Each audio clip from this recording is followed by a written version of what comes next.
Hello hello hello hello guys और मेरे प्यारे क्लास 12th के बच्चों, मैं अगले 10 मिनट में आपसे एक बहुत ही क्लासिक एक्सरसाइज है एनसीईआरटी में क्लास 12th ऑर्गेनिक केमिस्ट्री में methods of haloalkanes and haloarenes chapter में, अगर मुझे याद आ रहा है ठीक से तो ये इंटेक्स 6.5 है, लेकिन मुझे सवाल बहुत इंटरेस्टिंग लगता है, बहुत इंपॉर्टेंट लगता है। इस जैसे एक छोटे सवाल से आप बहुत सारी चीजें समझ सकते हो।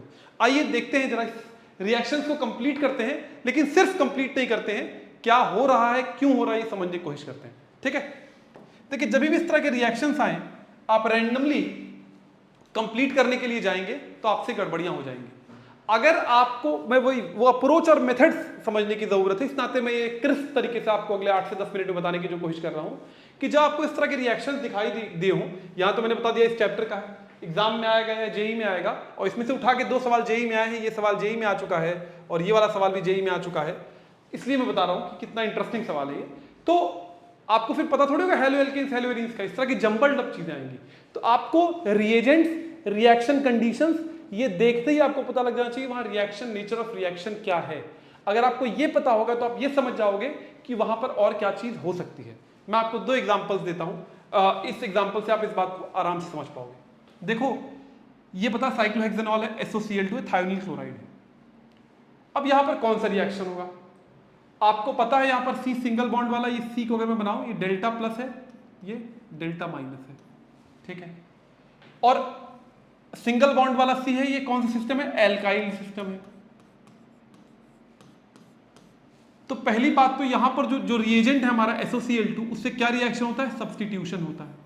और कौन सा सब्स्टिट्यूशन होता है, न्यूक्लियोफिलिक सब्स्टिट्यूशन होता है।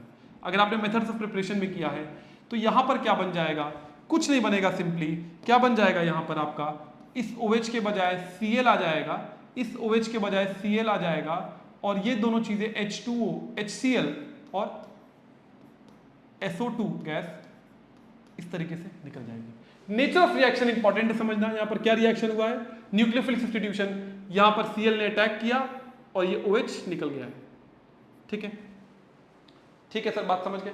अब यहां पर यही लॉजिक लगाओ, यहां पर भी जो HCl है, H delta plus delta minus, यहां पर भी रिएक्शन क्या होने वाला है, न्यूक्लियोफिलिक सब्स्टिट्यूशन रिएक्शन। सर ये बात तो समझ गए। अब अगर बेटा ये समझ गए हो न्यूक्लियोफिलिक सब्स्टिट्यूशन रिएक्शन, दोनों जगह सर OH के बजाय Cl लगा देंगे, यही करोगे ना, यही करोगे और यही गलती हो जाएगी, क्योंकि आपको ये समझना पड़ेगा ये वाला जो OH है ये किस कार्बन से जुड़ा हुआ है, एरोमेटिक कार्बन से जुड़ा हुआ है, ये एराइलिक सिस्टम हो गया। और एराइलिक सिस्टम पर मैंने क्या बता रखा है, न्यूक्लियोफिलिक सब्स्टिट्यूशन, आप लोगों को पता होगा अगर आपने वीडियोस और भी देखे हैं मेरे, न्यूक्लियोफिलिक सब्स्टिट्यूशन रिएक्शन नहीं हो सकता, ये वाला OH यहां से नहीं हटेगा, यहां पर रिएक्शन हो जाएगा, क्योंकि ये कौन सिस्टम है, बेंजाइलिक सिस्टम है। बेंजाइल में न्यूक्लियोफिलिक सब्स्टिट्यूशन आराम से होता है, बेंजाइल में न्यूक्लियोफिलिक सब्स्टिट्यूशन आराम से होता है, एराइल में नहीं होता है।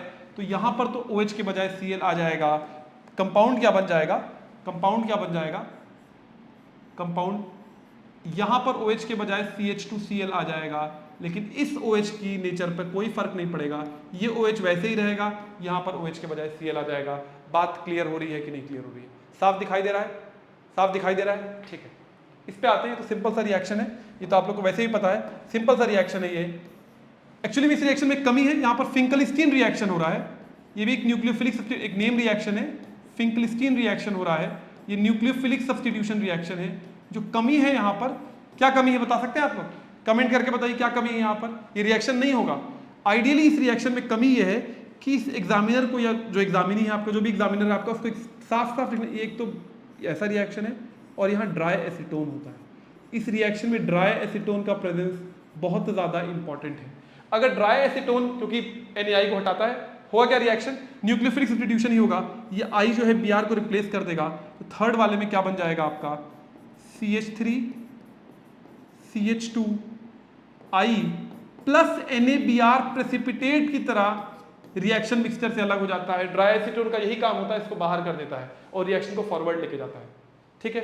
तो यहां पर तो ये हो जाएगा, तो ये तीनों ही रिएक्शन न्यूक्लियोफिलिक सब्स्टिट्यूशन थे।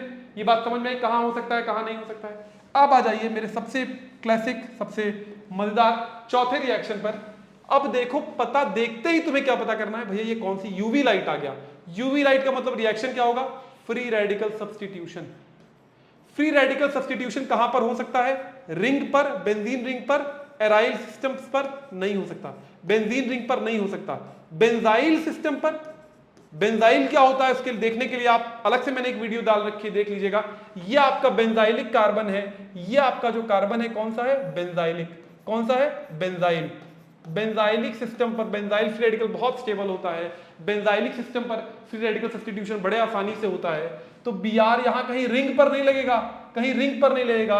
प्रोडक्ट क्या बनेगा यहां पर, प्रोडक्ट क्या बनेगा बच्चों, प्रोडक्ट बनेगा, बहुत बढ़िया सवाल है, और इस वाले कार्बन पे भी नहीं लगेगा, इस पर लगेगा, प्रोडक्ट हो जाएगा CH Br CH3 प्लस जो भी है HBr। इस वाले कार्बन पर Br आ जाएगा, देख पा रहे हैं आप साफ, मुझे उम्मीद है दिख रहा होगा। हाँ, इस वाले कार्बन पर 2 ब्रोमो मिथाइल, और यहाँ नाइट्रो, नाइट्रो जैसा ही रहेगा, इसको कुछ नहीं छेड़ना, इस NO2 को कुछ नहीं छेड़ना है, ये वैसा ही रहेगा, ये वैसा ही रहेगा। यहां पर H के बजाय Br आ जाएगा, तो इसका नाम क्या हो जाएगा, bromomethyl 4 nitro bromomethyl 4 nitrobenzene. Nature of reaction पकड़ना बहुत जरूरी है। यहां पर कौन सा रिएक्शन होगा, 5th वाले में HI है, C डबल बॉन्ड C है, HI क्या करेगा भैया, यहां पर कोई पोलर सिस्टम तो है नहीं, HI न्यूक्लियोफिलिक सब्स्टिट्यूशन करा दे। डबल बॉन्ड पे हमेशा कौन सा रिएक्शन होता है, डबल बॉन्ड पे होता है सर इलेक्ट्रोफिलिक एडिशन, यहाँ इलेक्ट्रोफिलिक एडिशन होगा। और आप लोग का फेवरेट कौन सा रूल लगेगा यहाँ पर, मार्कोनिकॉफ रूल लग जाएगा। ये जानने के बाद तो कुछ करना ही नहीं है इसमें, मार्कोनिकॉफ रूल लगेगा। जिस H किस पे चला जाएगा, जिस पे ज्यादा H है इस वाले पर, क्योंकि CH है, और I किस पे आ जाएगा, इस पे आ जाएगा। तो प्रोडक्ट क्या बन जाएगा, प्रोडक्ट बन जाएगा आपका 5th वाले में, क्या बन जाएगा आपका प्रोडक्ट 5th वाले में, 5th वाले में आपका प्रोडक्ट, सॉरी 4th वाले में प्रोडक्ट हो जाएगा, यहां पर तो H आ गया वो तो दिखाएंगे नहीं, CH3 1 आयोडो 1 मिथाइल बेंजीन, ऐसा समझ पा रहे हैं, पक्का श्योर। लास्ट पे आते हैं, सबसे इंटरेस्टिंग, लास्ट पे आते हैं, सबसे इंटरेस्टिंग इन सब में, सबसे इंटरेस्टिंग इन सब में लास्ट वाला सबसे इंटरेस्टिंग है। मैं उसको अलग से भी लिख दे रहा हूं, यहां तक आप लोग ने देख रखा होगा, मैं उसको नीचे भी लिख दे रहा हूं। लास्ट वाला सबसे इंपॉर्टेंट, सबसे इंटरेस्टिंग है, क्या है इसमें, मुझे बहुत बढ़िया लगता है ये सवाल, जेई में 2 बार आ चुका है, ध्यान से करना। प्लस Br2 इन यूवी लाइट, हीट या यूवी लाइट। अब यूवी लाइट देखते ही आपके एंटीना खड़ा हो जाना चाहिए, क्या होगा सर यहाँ पर, फ्री रेडिकल सब्स्टिट्यूशन होगा, फ्री रेडिकल सब्स्टिट्यूशन होगा, फ्री रेडिकल सब्स्टिट्यूशन। क्योंकि अगर देखो इसी रिएक्शन में, अगर एक चीज आपको बता दूं, अगर ये ना लिखा होता, अगर ये ना लिखा होता, अगर ये पिछला वाला आपने नोट कर लिया है, अगर नोट नहीं किया होगा तो पीछे जाकर नोट कर लेना। अगर ये ना लिखा होता और पिछला वाला ये क्वेश्चन सिर्फ Br2 लिखा होता, तो आप यहाँ पर इलेक्ट्रोफिलिक एडिशन कर देते, यही देखो समझने की जरूरत है, इलेक्ट्रोफिलिक एडिशन कर देते और सिंपली क्या हो जाता, यहाँ Br, यहाँ भी Br, सिंपली ऐसा हो जाता। बात समझ रहे हो आप? लेकिन यहां पर यूवी लाइट लिखा है तो फ्री रेडिकल सब्स्टिट्यूशन होगा, तो यहां रिएक्शन नहीं हो सकता। विनाइलिक सिस्टम्स में फ्री रेडिकल सब्स्टिट्यूशन नहीं होता है, C डबल बॉन्ड C पर नहीं होता है फ्री रेडिकल। कहां पर होगा, अब 4 जगह बच गई, ये इन चारों में कहां पर होगा, ये वाले जो दोनों कार्बन है, ये जो दोनों कार्बन है, ये दोनों कार्बन कौन से, एलाइलिक कार्बन है। sp2 से जो sp3 जुड़ा हुआ होता है कार्बन, वो एलाइलिक होता है, और एलाइलिक पर फ्री रेडिकल सब्स्टिट्यूशन बड़े आसानी से होता है, एलाइलिक पे फ्री रेडिकल सब्स्टिट्यूशन बड़े आसानी से होता है। तो इन चारों में से भी इन दोनों पे नहीं होगा, इन दोनों के बजाय कहां होगा, इस पर होगा रिएक्शन। तो क्या बन जाएगा यहाँ पर, क्या बन जाएगा यहाँ पर, क्या बन जाएगा, मतलब एक साथ नहीं, एक साथ भी हो सकता है, आप एक जगह कहीं देखो मोनो सब्स्टिट्यूशन ही बेसिकली हमें दिखाना होता है, ये बन जाएगा। और इसका नाम बताओ, इसका नाम बताओ कमेंट कर क्या इसका सही नाम है, तो मैं जान जाऊंगा आप लोग के ऑर्गेनिक ठीक है। ये 6 रिएक्शन का एक सैंपल साइज मैंने लिया था आपको ये लॉजिक समझाने के लिए कि कंप्लीट द रिएक्शंस होता कैसे है। ऑर्गेनिक में रैंडमली कुछ नहीं हो रहा है, reaction mechanism, type of reaction, condition से पता करना क्या हो रहा है। अगर वो आपको नहीं क्लियर है तो चीजें नहीं हो पाएंगी, ठीक है।